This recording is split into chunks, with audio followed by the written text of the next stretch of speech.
কয়লা পাচার মামলায় আপনারা জানেন যে ইতিমধ্যেই 9 জায়গায় তল্লাশি অভিযান চালাচ্ছেন ইডির আধিকারিকরা।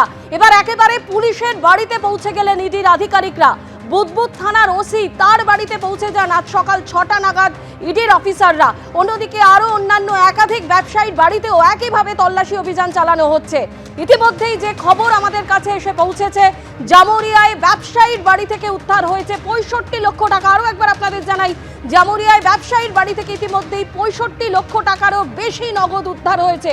আর অন্যদিকে আপনাদের যেমনটা বলছিলাম যে বুদবুদ থানার ওসি এবার একেবারে পুলিশের বাড়িতে পৌঁছে গেলেন ইডির আধিকারিকরা। বুদবুদ থানার ওসি মনোরঞ্জন মণ্ডল, তারও বাড়িতে তল্লাশি অভিযান চলছে সকাল 6টা থেকে। আমাদের প্রতিনিধি প্রকাশ সিনহা এই মুহূর্তে আমাদের সঙ্গে রয়েছেন। প্রকাশ, একদিকে একেবারে পুলিশের বাড়িতে ইডির তল্লাশি অভিযান চলছে, সকাল 6টা থেকে সেই তল্লাশি অভিযান চলছে, আর অন্যদিকে জামুরিয়ার যে খবর সামনে এসেছে, ব্যবসায়ীর বাড়ি থেকে উদ্ধার হয়েছে 65 লক্ষ টাকারও বেশি নগদ। আর কি জানতে পারছো?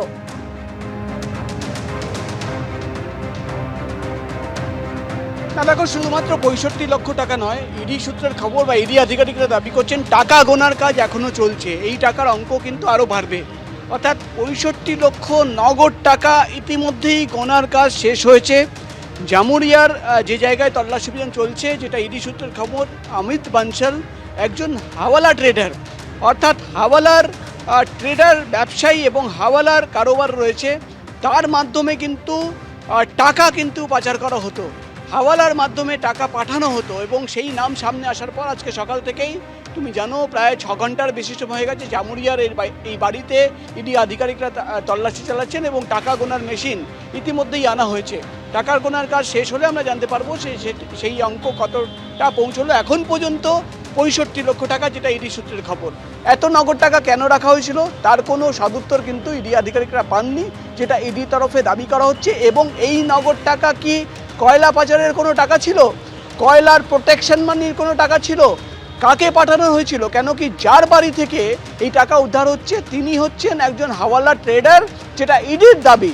তাহলে এই টাকাও কি কোথাও পাঠানো ছিল? সেটাই কিন্তু এখন সবচেয়ে বড় প্রশ্ন। এবং সকাল থেকে তুমি জানো একসঙ্গে 10টি জায়গায় তল্লাশি অভিযান, দিল্লি থেকে কলকাতা, কলকাতা থেকে বর্ধমান, আসানসোল, দুর্গাপুর, সমস্ত জায়গায় পৌঁছে গেছেন ইডি আধিকারিকরা। এবং তার মধ্যে সবচেয়ে ইম্পর্টেন্ট নাম হচ্ছে মনোরঞ্জন মণ্ডল। কে মনোরঞ্জন মণ্ডল? তিনি হচ্ছেন একজন পুলিশ অফিসার। তিনি বুদবুদ থানায় 3-4 দিন আগেই ট্রান্সফার পেয়েছেন এবং তিনি সেখানকার ওসি হিসেবে ট্রান্সফার পেয়েছেন।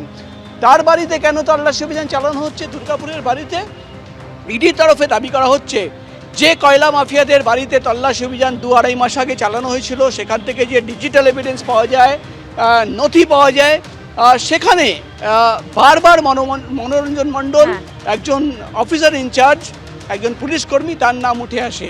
কিভাবে উঠে আসে? বিভিন্ন জায়গায় তল্লাশি অভিযান চলছে। প্রকাশ, তুমি যেমনটা বলছিলে, কিন্তু সবথেকে গুরুত্বপূর্ণ বিষয় যে এক পুলিশ অফিসার 10 জায়গায় ইতিমধ্যেই তল্লাশি অভিযান চালানো হচ্ছে কয়লা পাচার মামলায়। ইডির আধিকারিকরা ইতিমধ্যেই 10 জায়গায় তল্লাশি অভিযান চালাচ্ছেন বলে খবর। আর তাদের মধ্যে যাদের বাড়িতে তল্লাশি অভিযান চালানো হচ্ছে তাদের মধ্যে যেমন পুলিশ অফিসার রয়েছেন, তেমনি একাধিক ব্যবসায়ীর বাড়িতেও কিন্তু তল্লাশি অভিযান চলছে। মমতা বন্দ্যোপাধ্যায় দিল্লি পুলিশ তরজা, মুখ খুলল দিল্লি পুলিশ। পশ্চিমবঙ্গের মুখ্যমন্ত্রীকে দিল্লিতে Z+ ক্যাটাগরি নিরাপত্তা দেওয়া হয়েছে। প্রোটোকল অনুসারে রাজধানীতে তার নিরাপত্তা ব্যবস্থার দায়িত্ব দিল্লি পুলিশের ওপর বর্তায়। পশ্চিমবঙ্গ পুলিশ আমাদের আগেই এই বিষয়ে অবহিত করেছিল। নিরাপত্তা ব্যবস্থার জন্য দিল্লি পুলিশকে মোতায়েন করা হয়েছিল। কোনো পুলিশ বঙ্গভবনে প্রবেশ করেনি। বাসিন্দাদের চলাচলে কোনো বিধিনিষেধও ছিল না। বঙ্গভবনের কোনো ঘরে তল্লাশি চালানো হয়নি। पश्चिम बंगाल की माननीय मुख्यमंत्री को दिल्ली में Z+ कैटेगरी की सुरक्षा निर्धारित है। तय प्रोटोकॉल के अनुसार राष्ट्रीय राजधानी में उनकी सुरक्षा व्यवस्था की जिम्मेदारी दिल्ली पुलिस की है और इस बारे में पश्चिम बंगाल पुलिस ने हमें पहले ही बता दिया था। इसके बाद दिल्ली पुलिस ने चाणक्यपुरी और हैली रोड दिल्ली स्थित बंग भवन में व्यापक सुरक्षा और कानून व्यवस्था के इंतजाम किए। इस सिलसिले में आज न तो कोई पुलिसकर्मी बंग भवन में घुसा है और न ही वहां रहने वालों की आवाजाही पर कोई रोक लगाई गई है। मिली जानकारी के अनुसार बताया गया था कि एक राजनीतिक पार्टी के लगभग 150 से 200 के करीब समर्थक पश्चिम बंगाल से आए हैं। यह भी जानकारी मिली थी कि VIP और अन्य वरिष्ठ नेता इन गेस्ट हाउसों और होटलों में जाएंगे उसी के अनुसार इन जगहों पर पर्याप्त तैनाती की गई थी। চোখ রাখবো পরের খবরে। এবার প্রথম বুলেট ট্রেন শিলিগুড়ি পর্যন্ত যাবে। কেন্দ্রীয় বাজেট পেশের পর জানালেন রেলমন্ত্রী, ভবিষ্যতে প্রজেক্ট গুয়াহাটি পর্যন্ত নিয়ে যাওয়া হবে। পশ্চিম বাংলা প্রায় 12টি নতুন ট্রেন পেয়েছে, জানালেন অশ্বিনী বৈষ্ণব। গত 40 বছরে কলকাতা মেট্রোর 27 কিলোমিটার রেলপথ, 2014 সালের পর 11 বছরে কলকাতা মেট্রোর 45 কিলোমিটার লাইন তৈরি হয়েছে।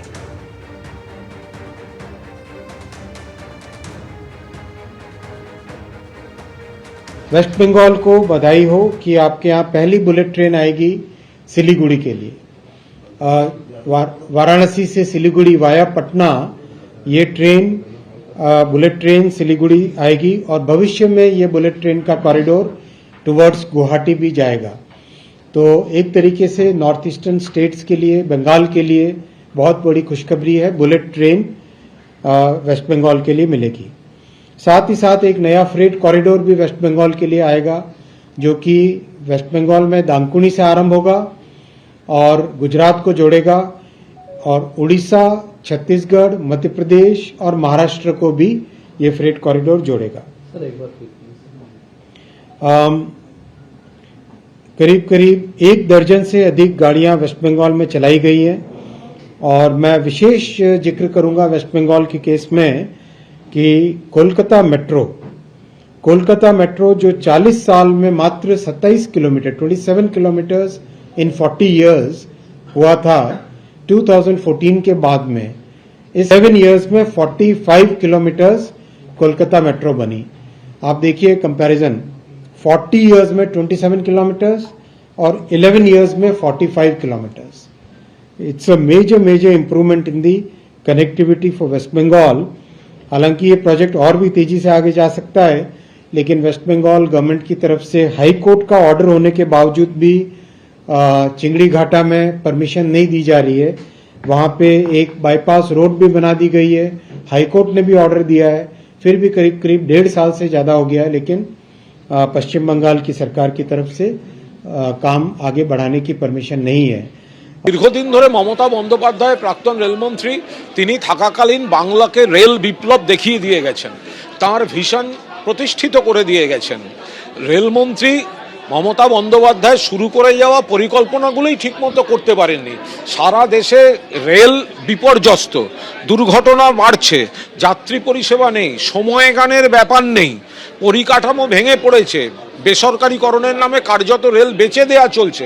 সেই রেলমন্ত্রী শোভা পায় না যিনি রেলের ভাড়া বাড়িয়ে চলেছেন। মমতা বন্দ্যোপাধ্যায় রেলের ভাড়া বাড়িয়ে যাত্রীদের উপর চাপ দেননি, মমতা বন্দ্যোপাধ্যায় বিকল্প আয়ের পথ দেখিয়েছিলেন। ফলে যে রেলমন্ত্রীর আমলে রেল বাজেটটাই তুলে দেয় কেন্দ্রীয় সরকার, সেই রেলমন্ত্রী রেল নিয়ে বড় বড় কথা শোভা পায় না। এবিপি আনন্দ, এগিয়ে থাকে, এগিয়ে রাখে।